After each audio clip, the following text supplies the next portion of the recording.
Have you ever seen someone being humiliated in public, and everyone just watched, nobody did anything?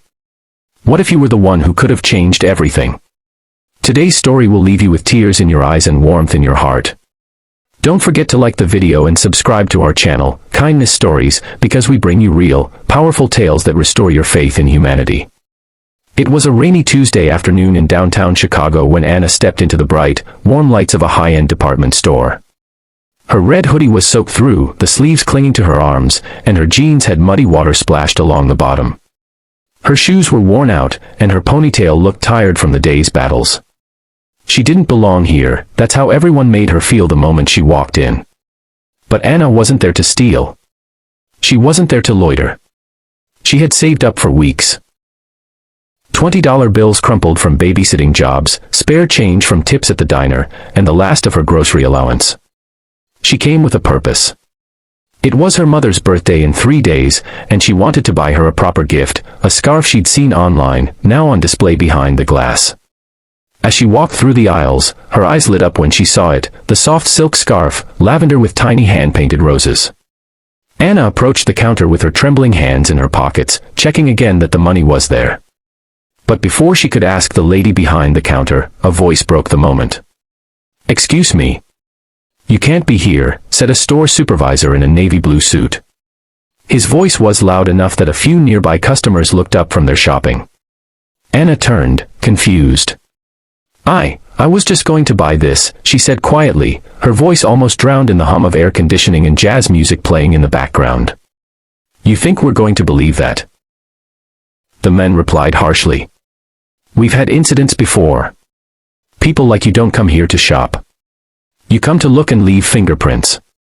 Her heart sank. "I have money," she whispered, trying to pull out the folded cash from her pocket.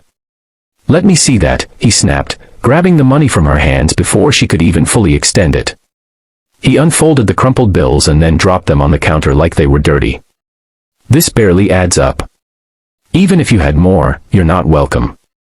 The woman behind the counter looked away. The other customers pretended to be busy. Some smirked. A couple pulled out their phones. No one said a word.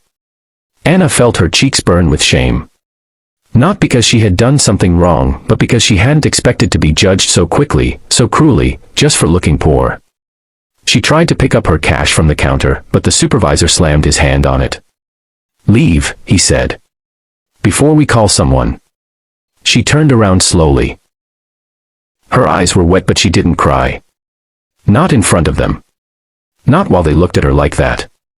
She walked out of the store with her shoulders down and her steps slow, like carrying invisible bricks of humiliation. But just before the door swung shut behind her, someone called out, "Wait." The voice wasn't loud, but it was clear. Confident. The kind of voice that made people stop and turn around. Anna paused mid-step, her hand still holding the wet strap of her bag. She turned slowly to see a man in a long coat with a little girl by his side. The girl was holding a teddy bear and a pink umbrella. "I saw everything," the man said as he stepped forward.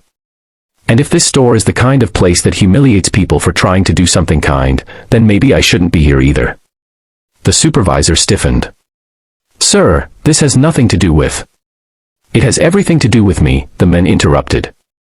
"I come here every week. I've spent thousands of dollars here. You know why? Because I believe in quality and service. But I also believe in kindness and dignity."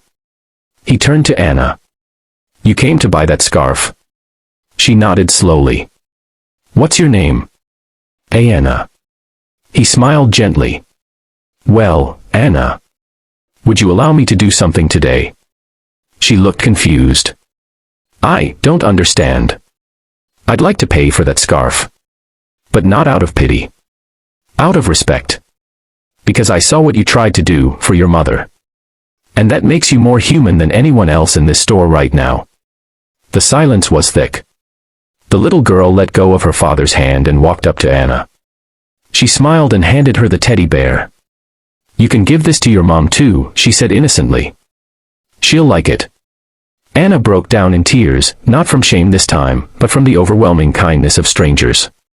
The men stepped forward, handed the money for the scarf to the speechless woman behind the counter, and picked out a beautiful gift box. When he placed the scarf inside and handed it to Anna, she couldn't speak.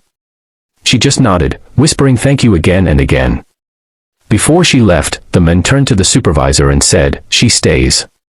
Or I go. And I'll make sure the whole city knows why." The supervisor said nothing. Anna walked out of that store that day with a box in her hands, a teddy bear in her bag, and her dignity intact. Some people come to the world to buy things. Others come to give. Never forget that one act of kindness can change someone's day, or someone's entire life. Anna walked in feeling like nothing. She walked out with proof that she mattered. If this story touched your heart, please give it a like and don't forget to subscribe to our channel, Kindness Stories, where every story reminds you, compassion still exists.